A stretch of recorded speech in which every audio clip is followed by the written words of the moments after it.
I'm Richard Porter. I'm Jonny Smith. And this is On the Other Side of Things, the Smith and Sniff spin-off in which we answer your questions. Yes, here we are again. Guys. Okay.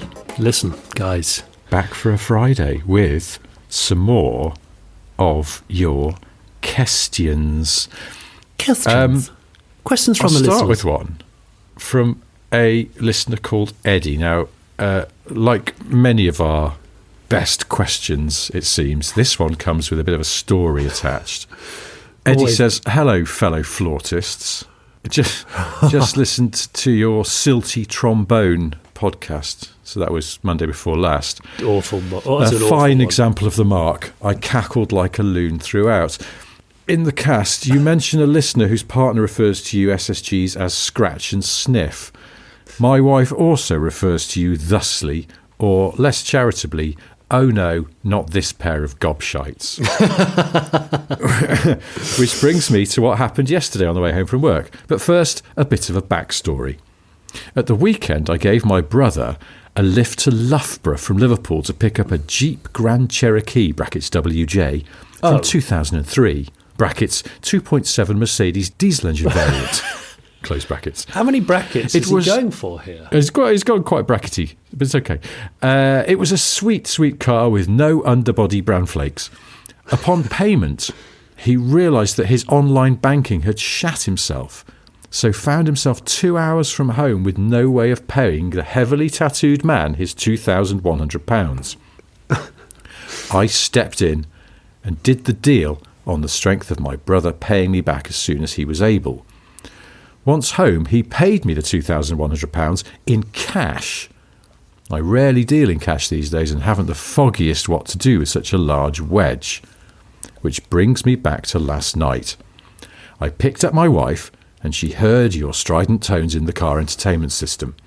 "Not these gobshites," she quipped, and followed up with, "I tell you what, if this pair make me laugh between now and home, you can have the £2,100 to spend on whatever you want." What? Well, dear reader, she remained straight-faced until Johnny sleeve-valved his way into the 60s man on the Titanic, at which point she let out a porcine snort. "Ha-ha, the 2,100 sovs are mine." So my question is, what car shall I buy with my newly acquired wedge?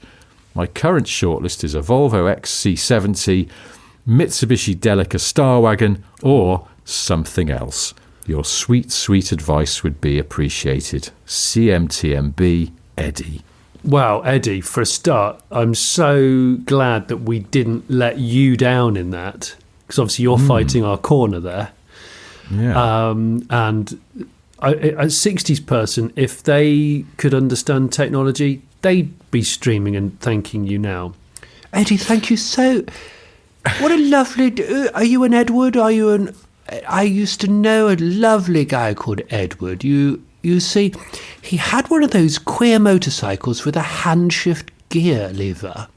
But you see, every time he shifted from second to third, do you know what he used to do? He used to weave violently from left to right across the road, sometimes into oncoming traffic. Eddie's no longer with us. Sadly. Right. Now, that's given me a thought, because I was wondering if you could, in fact, buy anything from the 60s. The 60s. For £2,100. I'm going to assume no, not anything you actually want. I was about to say you can buy loads of stuff that you don't want. Just absolute shocking shit that you don't want or need. That aren't interesting. The problem is, when you try and sort cars on kind of classic, you can say, I want stuff from the 60s, but then when you try and sort cars of price low to high, it gives you all the POA stuff. Yeah. Of course, unless, of course, the price on application is £2,100, which I'm guessing it's not. What else, though? Well, I mean, he hasn't given us any sort of stipulations of it must carry... Well, this is like a sort of a free car, isn't it? This is money he didn't know that he was going to spend on a car. But the two things he's listed, the XC70 and the Delica Star Wagon, sound very practical. Yeah, so before you'd listed those two vehicles, I actually had two vehicles in my head that I thought, yeah, that would be good. Yeah, that would be good. And then I realised that they're the total opposite end of the scale, pretty much, from the Volvo XC, etc., etc. So, what did you have in mind? So, day before yesterday, I was at a company called S2 Smarts in Leighton Buzzard because I started the repair and the rejuvenation of my Brabus Smart. Yeah. And guess what? They've got a customer who's just put up for sale a Brabus Smart 4.2, so the little stubby microcar, and it's in good condition.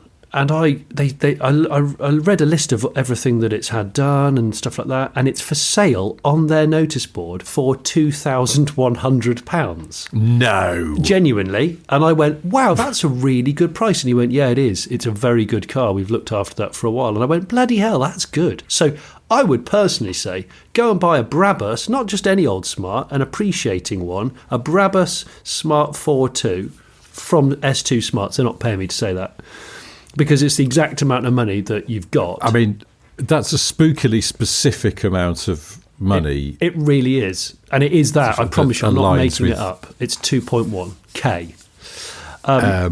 Yeah. I finally found some... So if you want stuff from the 60s that's £2,100, well, let me tell you, there's a Ford Zodiac Mark IV restoration project. Oh gosh. It's even in the single photo I could see here, it's visibly rotty and the doors are different colours to the wings but in the bonnet, but that's fine. It's £2,000, so you've got £100 in hand to restore it. Failing that, my brother says that Mark IV Zodiacs are only owned by, in his words, foot doctors.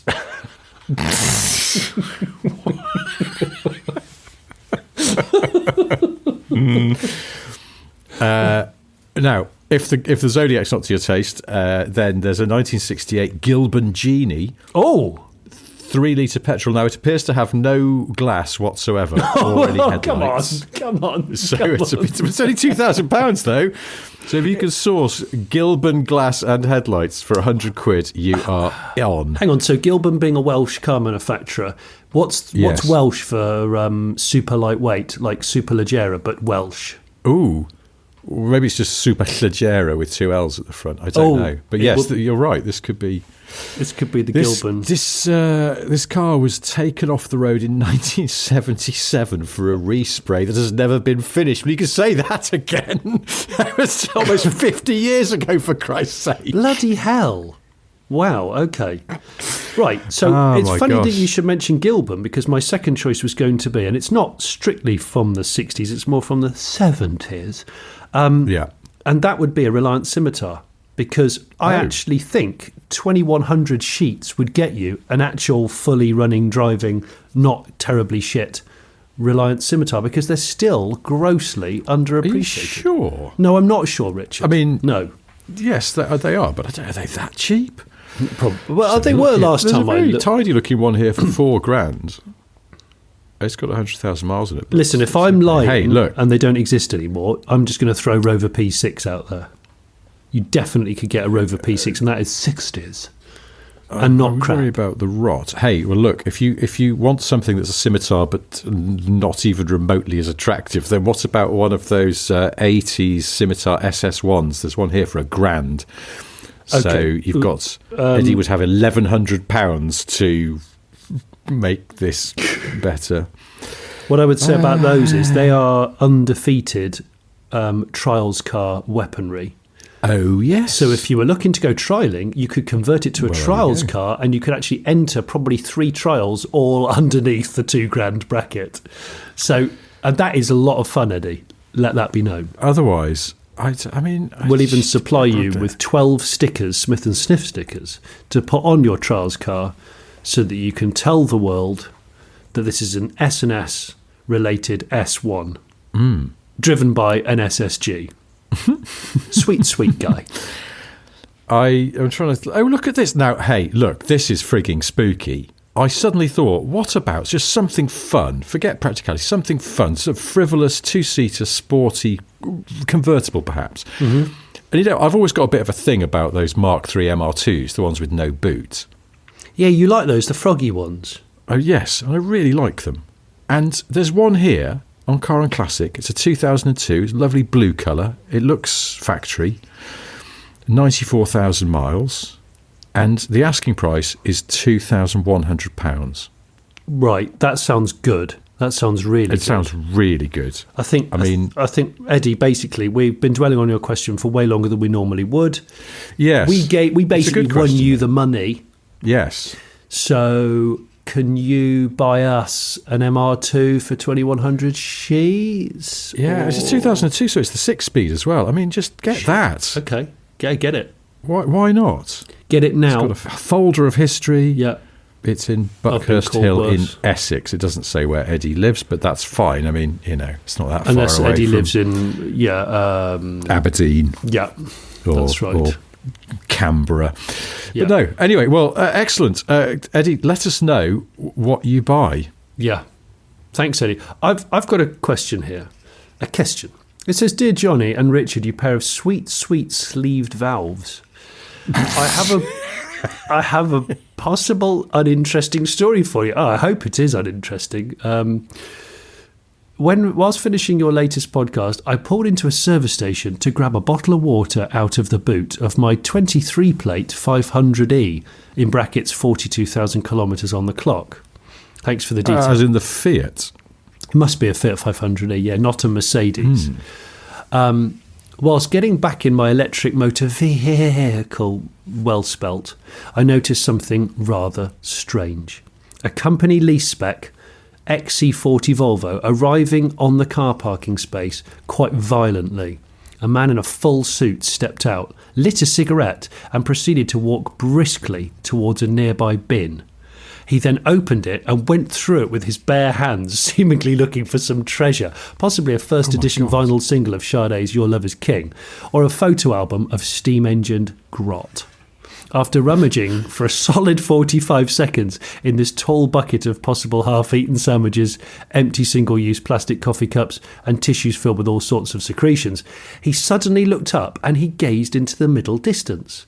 Either he woke up from a self-medicated delirium, in brackets, it is Holland after all, or he simply remembered that he's in fact not homeless anymore. He then stepped back into his black-on-black Volvo and drove off swiftly, however, not before smelling his own hands. My question to you well-travelled motoring journalists is, what is the weirdest thing you have witnessed another driver or passenger doing in a motorway service station or car park? CM, TMB, and a manly hug from Just. I don't know how you say your surname, Just. HUIJGEN. Huijen? Huijen. From Just Huijen as well. Just Huijen. Apologies for the impossible Dutch name he's written. P.S. All our Dutch listeners are just rolling their eyes. This is not just a brilliant letter, but the P.S. to this letter says, a bit further down the motorway, a brown lorry came towards me with a company name on the side that said Plum in font-sized 400. I unfortunately did not see their partner company, SAC, in full pursuit. Lovely. Well, Just, what? I mean, there's so many questions about that guy lighting a cigarette and rummaging through a bin in a suit. Oh my God. I'm thinking there's wedding ring. There's a lot to take in there. I'm thinking he threw something in the bin and it was a cold day and his wedding ring fell off. That's what I'm going to say. But I might be wrong. Happened to a friend of mine throwing some stuff in the council tip and his wedding ring flew off into a big skip. Nightmare. That's bad. So what's the straight way? We used to do this, but before it was a podcast, obviously it was a video, and we used to mostly do it from a service station, didn't we? Yes, and in fact, this is eerily coincidental because do you remember when we were filming with a Volvo XC40, like the one mentioned in Hugh's story, and we saw that guy in a Nissan Almera just sitting in his car on a cold day, but for hours, because he was there when we arrived and he was still there when we came back a bit later. Oh, yeah. And he was asleep, and the engine was running. Yeah, but the engine was... No, then he woke up and the engine was running. And every so often he would aggressively rev the engine. That's right. Presumably, we thought, because he was cold. But it was full of belongings. Full of belongings, yeah. It was... That was creepy, I remember that. It was creepy. It didn't paint a good picture of someone where everything was going great. No. Honestly. No. Yes, so that was quite weird. It was the belongings. It was the fact. I was like, I think that guy might be living in that car. So it was a chilly day. Various things have happened that I've seen before, but I think the strangest thing that I've seen, it was a while ago, probably a decade ago, I saw someone drive into the services in a van, a small van, like a Berlingo Citroen type van. And it drove in and didn't sound or look strange or damaged. And then they got out the van, went to the services for a toilet or a coffee, came back, and then they did a full service on the van. I remember it. So they popped the bonnet and they jacked it up and they changed the oil and they changed, I don't know, the glow plugs and the air filter. They had all the boxes out. They just did a full service at a service station. You know, a motor. What? I mean, I don't get it. What? I think they were a van driver who had an hour or two's break before doing another job, and they thought, well, this is my window this week to service my van, and I'm just going to service it. It's ballsy, Rich, because if it goes wrong and you've just done the oil, yeah. So they didn't drop the oil onto the car park. They had a catcher, a pan. Oh yeah, well, I was going to say, I hope they didn't just park it over a drain or something. But no, not 70s style, but. It was so odd. I just watched with real fascination and just thought, wow, not even my dad would do that. And my dad is quite an eccentric man. It does beg the question, because you kind of go, well, now, was it spontaneous? They had all the bits and they suddenly went, I can't take it any longer. I've got to service the van. I'll just pull into the services and do it.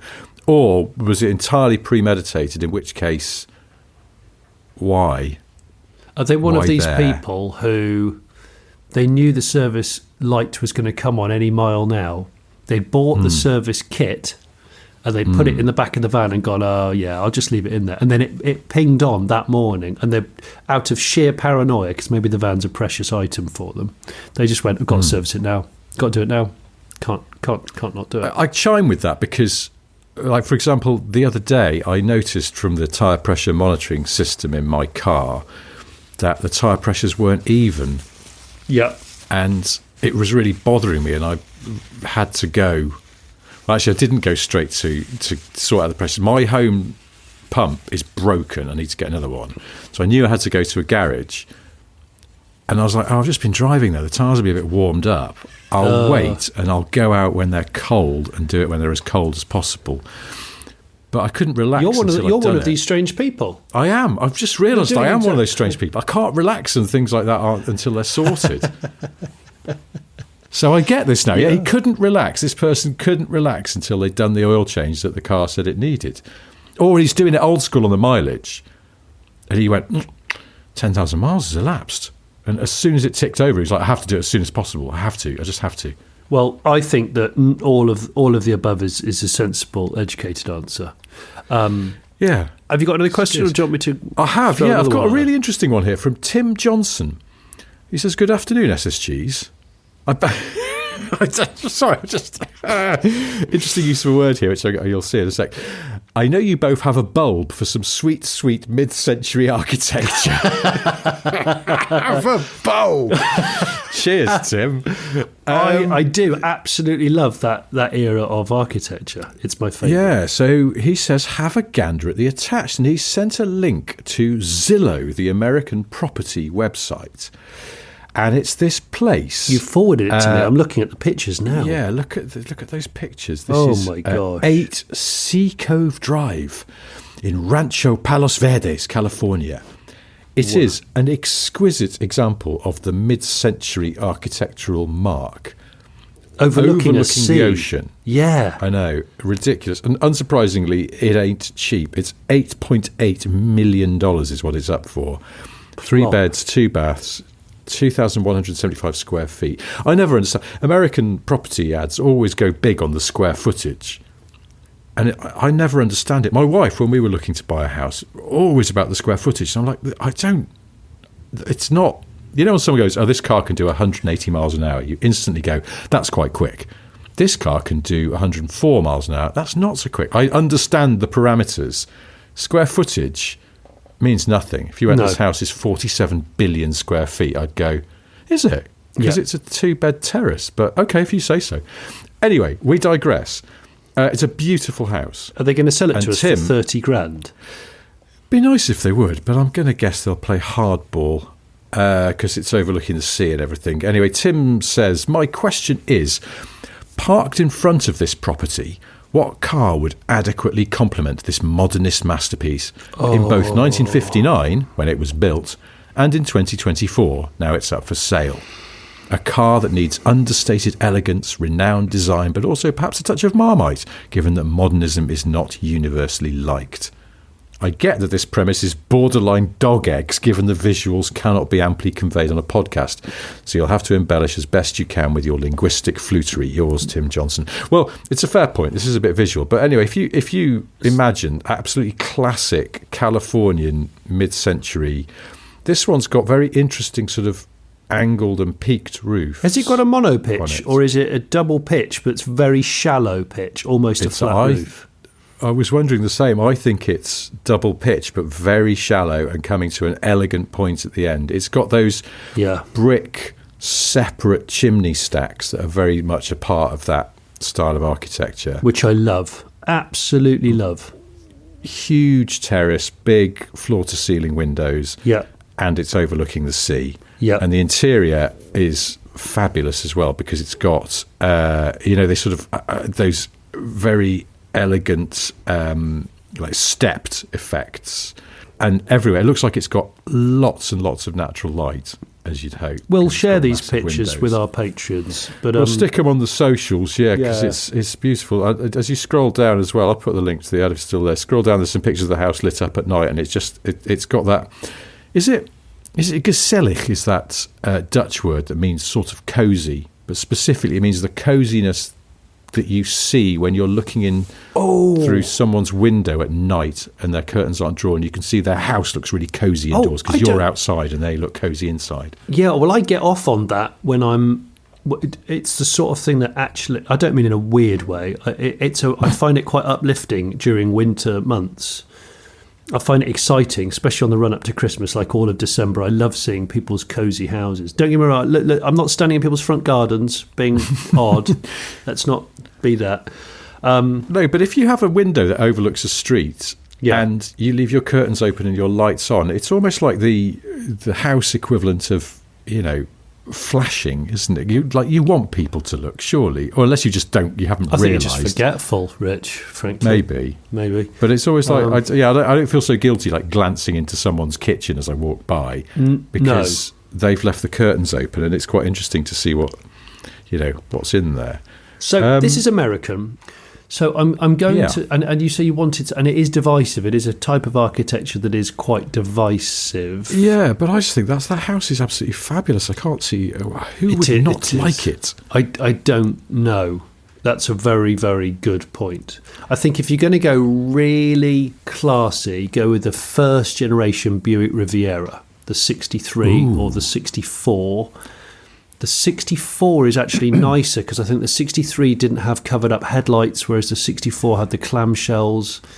And it's a very, people must remember that the Buick Riviera was the gentleman's muscle car in some ways, where it predates the muscle car era. It was quite fast, but it also had like real leather and stuff like that, which at the time a lot of American vehicles didn't.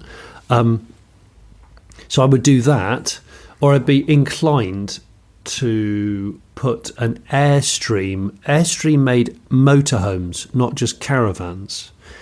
And there's the name of an Airstream motorhome, a short stubby one that they made, and I love them. I've now forgotten the name of them, so I'm quickly looking it up. Well, since you're slightly, because Tim's stipulation was what car would you have outside that house when it was built in 1959? So you slightly bent the rules, but I would like to bend them as well. Oh, okay. Because I looked this up. I thought perfect outside that house would be the Lincoln Continental of the era with famously the reverse hinged rear doors. Oh, that very sort of straight edged early 60s JFK getting shot car. in car exactly shape. That one. But that, I think that didn't come out until 61, so I'm pushing it, maybe 60, because it was a 61 model year car, 61 Lincoln 61. And I think that would look fabulous outside of one of those in period. Or if we're going to be strict to the 59 thing, and I'm not sure they were even sold in the US, but a Facel Vega. Oh gosh, Rich, you've just nailed it. They would have had it privately imported, possibly, because they're a family of wealth. Yeah, and it will be the fixed head coupe or be a convertible. Ah, gosh, I suppose convertible for those balmy Californian days. That would look so. I've realised the Facel Vega is one of my favourite cars of all time because it combines all of the car things that I'm interested in. The eye candy. So you've probably won there, but I'm going to throw in a 70s. It's not even 60s, so I'm basically destroying all the rules that have just No, but that's it. But you're now doing the second or third owner of the house. I am. I'm going to say the baby Airstream RV was called the Argosy. Oh, yes. The Airstream Argosy motorhome, and it's really cool. It's quite short and stubby, but it's really cool. And I think outside there, a photograph of one of those would look sweet, sweet chef's kiss. As for because Tim also asked for what you'd park outside that house in 2024, and going back to his brief about elegance and interesting design, but perhaps a touch of Marmite, I'm going to say, have you seen that new Cadillac Celestique? Their huge EV saloon. That's actually a hatch. Yes. Which is, I don't think you can actually buy one as yet. You can order one, but it's not ready. It's very expensive, quite polarising. But I think as a piece of design, it's really interesting. It's got a whiff of the Jensen Interceptor about the back of it. And the Jensen Interceptor, listen, we could talk about this bloody photo all day. And the listeners can't even see the photo. I know. Well, just imagine a really ace house in the mid-century modern style, but then imagine a really interesting-looking, very modern, very dramatic, quite huge Cadillac outside it as well. But I think that would be my vote for modern car, just because I like that. Again, it's properly American. Yeah, I like that. That's good. Well, there we go. I hope that's answered your question. We'll put some of these pics up on some socials or other, so you can get a glimpse of this gorgeous house. And if you've got $8.8 million, Can I finish with a very brief question? Yes. From a chap called Captain Badbeard. Not sure if that's his real name or it could be a woman. I don't know.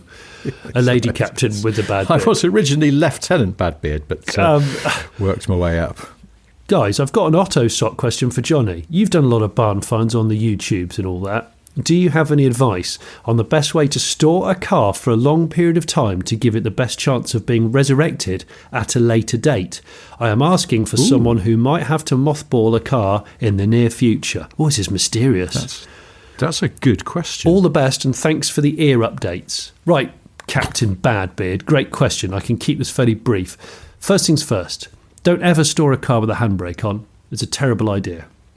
Secondly, ideally, store it with its feet off the ground, so unsprung if you can. So either take the wheels off and put it on axle stands, or just leave the wheels on and just jack it up. That's always good. If you can, grease things like brake lines and really spray anti-corrosion, mist a bit of anti-corrosion stuff underneath after it's been washed and left to dry thoroughly. Crack a window or two, and I mean like a couple of millimetres, I don't mean inches, because you don't want rodents to get in there, but you want the interior to breathe. Store the bloody car in a drafty, dry environment. Drafty is good, it has to be dry. You don't really have to cover it up. I'm not sure. I've seen some beautifully preserve cars, but if you are going to cover up, make sure the cover is breathable. And make sure that you actively discourage rodents, because that is a bad idea.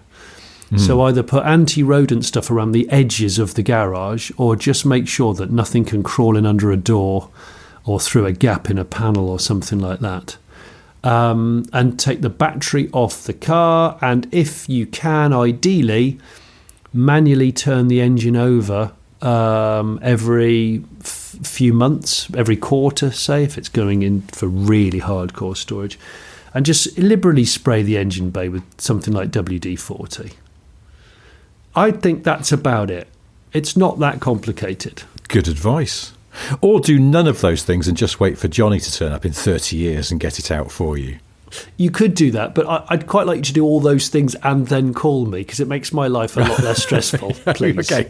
Oh, so this is actually selfishly motivated. You just want an easy filming day in 30 years' time. Yes. Oh, you could also buy fuel stabiliser, which I would advise. So put a reasonable amount of fuel in it, but put a fuel stabiliser in it so the fuel doesn't turn to toothpaste mess. Yes. That's also a good thing. Excellent. Well, that seems like a good and a surprisingly sensible note on which to wrap up this episode of Otosot. Thank you for listening. We're back on Monday with a regular full-length Smith and Sniff. Until then, goodbye. Bye, guys.